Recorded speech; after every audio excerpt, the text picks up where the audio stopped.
Hello everybody and welcome back to another Marvel Crisis Protocol custom character creation video. Today we are continuing on with our Pokemon characters and doing Blastoise today, the final of the Kanto starter evolutions and the Kanto starter line in general, or final evolutions and the line in general.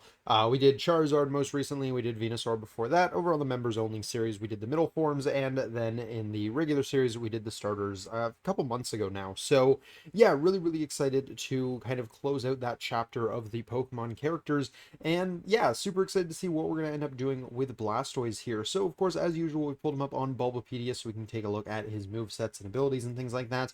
Now, in terms of abilities, he does have the same ones that he has as a Squirtle and a Wartortle here. So it's Torrent and Rain Dish. And of course, we have Squirtle pulled up here where we have our Torrent and Rain Dance ability here. We use the Rain Dance attack to represent what Rain Dish does, because there isn't exactly weather effects in Pokemon. So yeah, we're going to be borrowing those from Squirtle here, who we made as a 3-threat, and we're going to be doing Blastoise, of course, as a 5-threat. And then I did do Wartortle. He's on the members only series, so if you are interested in checking him out, definitely consider checking out that series. The memberships are only $1 a month, and you get access to all of the members only characters that we're creating, which is basically all the Pokemon that, aren't the attention grabbing names. We're doing the entire Pokedex over there, and we're doing the big ones like your starters and Pikachu and stuff like that in the main series here. So definitely, if you're curious, go check that out. But anyways, we're going to continue on with Blastoise here, figuring out what we want to do. So first things first, we're going to look at base stats here. So for Squirtle, we just did 3-3-3. We gave him 5 stamina. I think he was a 5-6. Yeah, 5-6 split. He was a 3-threat. He is a size 1, and he's a medium mover. So for Blastoise, let's see first of all, how big is this guy? So Blastoise is coming in at 5'3", so I think that's solidly a size 2. I think there's no kind of argument against that there, so we're going to keep that size 2 there. Because of that, he's probably only going to be on a small, maybe a medium base. I do think medium base slow mover could work pretty well for him, but I'm gonna give him the medium anyways. I'm gonna say medium, and maybe we will do him as a medium base. Honestly, I think that could be fine. So yeah, medium base, medium move. He's gonna be on the faster side for sure, but yeah, I think if we can find a cool enough 3D print for that, that'll be sick. So yeah, we're gonna go with that. And then as for defensive stats, I'm thinking just 4-4-4. Honestly, just kind of keep him even across the board there. I'm gonna double check what I did with Wartortle, but 4-4-4 is kind of what I'm leaning towards for now. Yeah, so I think we'll stick with the 4-4-4. That's a fine defensive lineup for a 5-threat. And then, of course, we were on a 5 stamina with Squirtle. I think it's reasonable to go up to 7 here for Blastoise. We'll probably do like a 7-7 or maybe a 7-8 split. We'll decide that after we've written out the rest of his card here. So with that in mind, we know we're going to be having 2 superpowers here. Those are going to be Torrent and Rain Dance. So we'll take care of just kind of putting those on the card for now. Torrent was a passive, and Rain Dance was an active superpower. But of course, we're going to be wanting to give him entirely new attacks and things like that. So let's see what our options are here. If we go over to Bulbapedia here, and let's see, learn set by leveling up, that's what we want to look at here. And we have tons of options available to us. First things first, the evolution move is Flash Cannon. That's definitely an iconic move for Blastoise. And yeah, I think it's something we very much want to consider trying to incorporate into him here. So we're going to give it Flash Cannon as one of those moves that we're going to be looking at.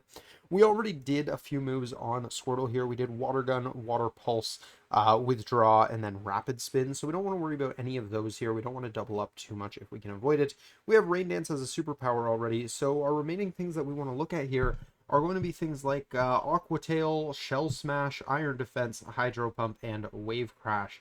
Now, there are a couple other interesting things worth considering here. If we look at his moves in other generations, one of the moves that I've always found kind of screams Blastoise to me is Skull Bash. So I think Skull Bash is very much one that I want to try and consider. And as previously mentioned, I think Hydro Pump is going to make sense to try and work into the card here as well. Going back over to the Gen 9 version of his move set, just to see his more recent stuff here. I do think either Iron Defense or Shell Smash could work pretty well here. Shell Smash would be interesting. It kind of, for those who are unaware in the games, basically it lowers your defensive stats and raises your offensive stats. So we can kind of give him that option of being like, yeah, he can go bulky or he can go full on aggressive, which I think would be really cool. But I don't know if I want to do that with Blastoise. I might save that for other Pokemon down the line that I kind of associate more with the Shell Smash move. In Blastoise's case, I could go something like Iron Defense, which would just be a very defensive raising move. Or we could go somewhere in the middle, like he can do one of the two every round, almost like a Red Skull Master thing where he like switches forms between Iron Defense and Shell Smash or something like that. So we definitely have options there. So in terms of moves to consider, we're going to go ahead and open up Aqua Tail, Shell Smash, and Iron Defense, and we'll just kind of leave them all there as options. But the ones that I definitely want to try and include here are going to be Flash Cannon, Skull Bash, and Hydro Pump. I think these ones pretty much have to make it into the kit. So first one's first is going to be Flash Cannon. I think this is going to end up being his builder style move here. So let's see what we have going on. So Flash Cannon is a damage dealing steel type move. Yeah, you shoot a big cannon. So it has a 10% chance of lowering their special defense. Interesting. Okay, we could do something like an Incinerate or something for that, where, you know, that's the defensive stats being lowered. Could do something like that. I'm not 100% sure if that's the most, I don't know, thematic choice for that. But we could maybe throw a condition or a trigger of some form on there, or maybe even just like a like sap power or something, or not sap power, suppressive could kind of fit that sort of idea. So the either gathers all of its light energy and releases it at once. So it's a burst of light energy is what's kind of interesting about this. It's a steel type move, but it's not like a projectile or anything like that. It is light energy. So that's definitely an interesting one, and there's a few different ways we could kind of go about that, but I'm kind of just thinking range attack, maybe like a wild suppressive on there, relatively hard hitting, probably on the energy side. And yeah, it'll just be a relatively basic builder. So I think that kind of just makes sense. So let's go ahead and add that to the card right now because I definitely want to make sure we include it. So flash cannon, and that's going to be a energy attack here because I mean it's a burst of light that kind of makes most sense as energy. I'm thinking something along the lines of a range 4 attack, and we'll make it let's do a 6 dice builder. So it's going to be a builder, and it's going to have that wild suppressive rule where it's basically just going to zap away some of their power, and that'll be a thing. So yeah, that's totally not how you spell suppressive, but I'll fix that in a second. So yeah, we'll jump right in and get this all worded out. All right, so there we go. We have Flash Cannon all worded out properly here. And now we got to decide what we want to do with the Skull Bash, Hydro Pump, and Aqua Tail, our other kind of potential attacking moves here. So let's look at Skull Bash first here. It was the signature move of Squirtle's evolutionary line. It kind of hurts me that he doesn't learn it naturally anymore, but it is what it is. So Skull Bash was a move that does nothing on the turn that you use it. Basically, the character lowers their head, they get ready to charge, and then it's going to then go ram in and just do a bunch of damage. And as far as I aware, there's no like a secondary effect or anything like that. Let's see. Yeah, it doesn't have anything other than damage as far as I can tell. So that definitely makes it a slightly more awkward one to work around. We don't get any ideas for what sort of extra effects we could have on this. But in gens 2 through 5, it does raise your defense by 1 level, so we could do something like that, maybe incorporate that into our like iron defense shell smash ideas. That could be kind of interesting. And then yeah, other changes are just that it became stronger, and then in gen 9 it doesn't exist, so that's a thing as well. But yeah, the attacker tucks in its head and then headbutts at full steam. That's what it kind of is doing here in the stadium games. In the other games, it's more or less the same. Tucks in its head to raise its defense, then rams the target. So yeah, some sort of ramming move. Probably want to put like a place or something on this. I'm definitely thinking it could have like a push or a throw trigger too, because the way it's kind of working. Yeah, I think it's an interesting one that's just kind of very iconic for the character. So I think we're just going to have to kind of get creative with this one, but basically say, here's going to be a physical attack. I'm thinking probably like a range 3. It'll place us and maybe throw the target or something like that. So yeah, in terms of having to have the skull lowered for it, maybe we work that in with Iron Defense. Like, Iron Defense is an ability on our card that raises our defensive stats for a turn, and maybe it takes an action, and then uh it also gives us a like iron defense token or something like that, kind of similar to Bob's Rocket, and then you can only use this attack if you have the iron defense token is kind of what I'm thinking there. I think that could be cool. So yeah, maybe that's how we want to make this work. So we're going to go ahead and add a superpower here. This is going to be iron defense. And this is going to be what lowers, kind of sets us up for Skull Bash here. So let's say this is going to be a 3 cost question mark ability. And basically what this is going to do is it's going to say defense +2 while holding token. Um, and that's pretty much all there's going to be to it. You're going to gain the token probably until the start of your next activation, kind of like binary token sort of deal. Oh, and of course it is going to be an action. So that is going to be how this works. So it's going to be an action. It's going to give you +2 to all your defenses while you're holding the token. And then what we're going to do is we're going to have an attack here. This is going to be Skull Bash. This is going to be a 0 cost attack, but kind of keep in mind that it is using Skull Bush. Yeah, no, Skull Bash. It is using both of your actions, so you know we're allowed to make this pretty strong still for a 3 cost effectively attack that uses 2 actions. So we're gonna make this a range 3, and I'm thinking something like an 8 dice physical attack. And this is going to have a place off of the target. It's going to have a wild probably throw. So let's go ahead and throw that in here. And then I'm thinking maybe like a like crit stagger as well. Like I want this to be a good move. And then lastly, of course, need token to use. So yeah, I think that kind of fits the idea I'm going for. So this is going to be some really powerful attack that's going to take you basically your full activation to use, but it's going to place you, it's going to throw them, it's going to stagger them, and it's going to give you raised defenses while you're setting up for it. So you're going to place yourself on their back point, you're going to throw them off the point, and then you're going to say, hey, I'm not moving, I've raised my defenses. Heck, maybe even it also has like a can't be pushed slash thrown, maybe, so you can still be placed or advanced, but you can't be pushed or thrown while you have the token. At that point, though, I think we bump it up to a 4 cost. It is taking your full turn, but that's a really, really solid turn still, I think. So yeah, we'll do that. That seems really, really good to me, and we'll see how that feels once we got it all worded out. Alrighty, so there's a lot of text going into this, but first things first, we have the lower head action superpower here. This is a 4 cost that's just an action that gains you the Iron Defense token. Then we have the Iron Defense passive superpower here. This says while you have the Iron Defense token, you add 2 dice to your defense and dodge rolls. So making him 6s across the board is pretty crazy. Additionally, this character cannot be pushed or thrown by enemy effects while it has an Iron Defense token. This character loses the Iron Defense token at the start of its activation. And then next we have Skull Bash here. So Skull Bash is going to be basically a pseudo spender here. It's going to be a range 3 8 dice physical attack. Before damage is dealt, you're going to place within one of the target character. And then you got a wild throw and a crit stagger on there. The throw is small, any size. I considered putting a size restriction on it, but honestly, I don't think it needs it. And this character may choose the attack only if it has an Iron Defense token. Now, unlike Bob's Rocket, this isn't going to get rid of your Iron Defense token. You're spending your entire turn for this, so you get to keep the extra dice on your defense here until the start of your next activation. And yeah, I think this is a really, really neat attack here. I'm actually super, super happy with this. This is definitely kind of what I think we've built Blastoise around here, and I think he is really, really cool for it. So yeah, definitely excited about the Skull Bash superpower here.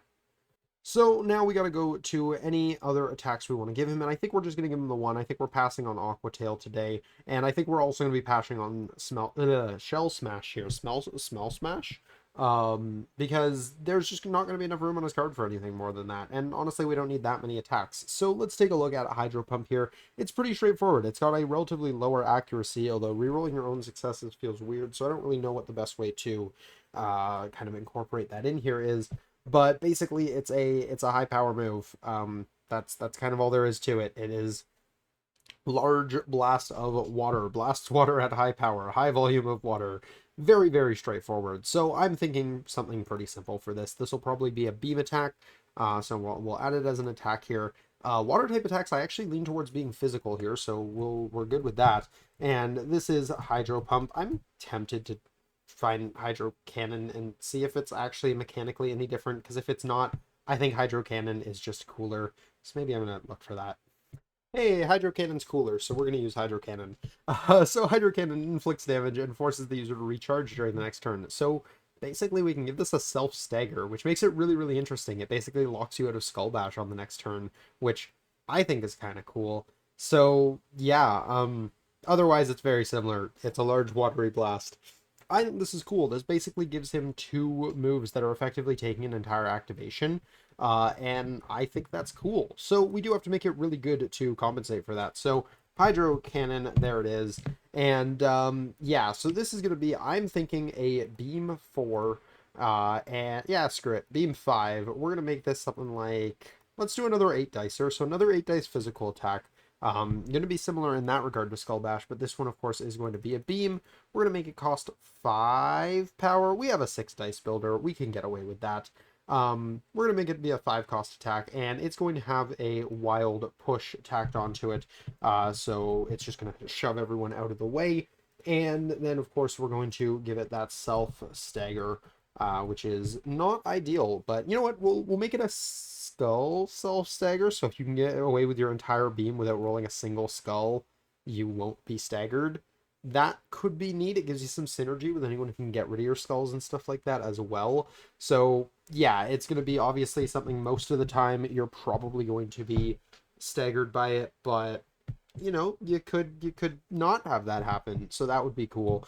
And you know what, I think this is going to be a penalizing enough because of the stagger and 5 cost attack that we can bump it up to 9 dice. So it's also going to be hitting slightly harder, of course, before the throw. The real thing between these two is just going to be, are you trying to get one target off of a point, or are you trying to you know, clear a lane of characters? So I think there will still be something kind of interesting decision point between the two of them, but they are going to end up being fairly functionally similar, and I think that's probably okay. So we're going to word this one out, and we'll jump right back in. Alrighty, so there we have Hydro Cannon. It's got a Wild Push and a Skull Recharge. So yeah, Beam 5, 9 dice. It's going to push a bunch of characters away, and then, of course, you're going to give yourself that stagger. So this could be really, really good, too, just as kind of a, like, it's the final round of the game. You just need to clear this point. Boom, I'm going to potentially knock out a bunch of characters. I'm going to give myself a stagger, but I don't care because I don't have to worry about that until next round. And I'm going to, you know, this point is very much mine. So yeah, I think that could be pretty solid. Next, we get into Rain Dance and Torrent. So let's see what we did with these, and of course, it's got to reload here, what we did for these for Squirtle. So Squirtle, Rain Dance is a healing move that then gives your next attack 2 dice to the attack roll.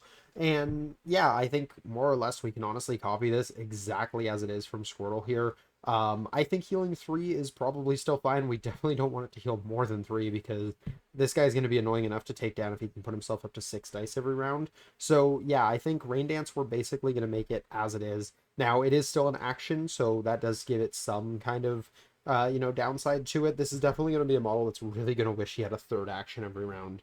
But yeah, I think that's probably fine. And then Torrent, when he's low on health, he can reroll 2 dice during his attack rolls. We're probably going to say 5 or more damage. So if he's on 2 or 1 remaining HP, he gets 2 rerolls, which is going to be really, really good with that beam. So yeah, definitely kind of giving him some more situations where that beam is what he wants to be doing. And yeah, so I'm going to go take these, throw them on his card, and we'll jump right back. Alrighty, so now we've gone ahead and given Blastoise Rain Dance and Torrent. Now, I did notice with War Turtle, who was a character that had only 1 water type attack on his card, I did make Rain Dance specific to that water type attack, so I figured I would do the same thing here with Blastoise. So Hydro Cannon is the only move that can be boosted by Rain Dance here, but it's still going to heal him 3, which I think means that still has some value, even if you're not planning on using Hydro Cannon that turn. And then, of course, we also have Torrent here. While he's got 5 or more damage, he gets 2 rerolls during his attack rolls. That's also just going to be really, really good. I mean, 2 rerolls is a lot, especially if you can get Torrent, Rain Dance, and Hydro Cannon. You're now throwing out 11 dice beams with 2 rerolls on them. That's going to absolutely vaporize things. So yeah, if your opponent leaves you low enough that you can do that and you have the 7 power to spend, absolutely going to be devastating. Meanwhile, I think most turns this model's play pattern honestly is going to be a Iron Defense followed by a Skull Bash. I mean, you know, he's going to have to use flash cannons to get that power in the first place, but then he's going to put himself on a point. He's going to be really annoying to remove, and he's going to have, you know, he's going to stagger and throw a model and probably do a good chunk of damage in the process. So I think this is going to be a really interesting model. Weaknesses, he's going to be terrible at power generation. He's got a pretty solid builder, like, you know, range 4 6 dice builder on the energy side is good, but because he's going to be using his entire turn for any of his other attacks, basically any turn he chooses to spend working on Skull Bash or Hydro Cannon, he's going to have to spend the next turn doing Flash Cannon to get the power back to do it again. So he's kind of going to flip between really explosive turns and kind of just very mediocre turns. And I think that's fine. I think that's a cool play pattern for him and works really, really well with moves like Hydro Cannon and Skull Bash. That's kind of exactly what I want to be going for with him. So yeah, I think it's going to be really, really neat. And I'm definitely excited to see how this one's going to play on the table.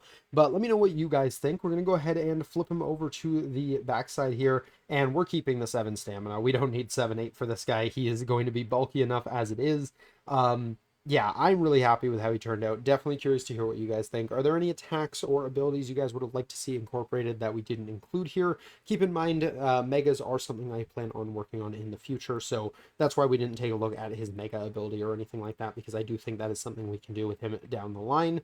But yeah, no, I'm definitely really, really excited about this character. Actually, he came out way cooler than I was thinking going into this. I was kind of like, Skull Bash might be neat, but otherwise I don't really know what I'm doing with him. No, turns out I think this character is really, really cool, and I'm super stoked about him. So definitely let me know what you guys think. But that is going to do it for this custom character creation video. I hope you guys have enjoyed it. If you did, please do drop a like down below. Subscribe if you're new to the channel. As mentioned, we do these custom characters for a bunch of different themes, mostly Pokemon these days, but I do still plan on continuing with some of the other themes that I've done. And of course, we also have a members-only series where we're doing the entire 151 Pokedex and possibly beyond, depending how it's doing by the end of that 151. So if you're interested in that at all, definitely go check out that series. But that's going to do it for this one. So until next time, have a great day, everybody. Peace.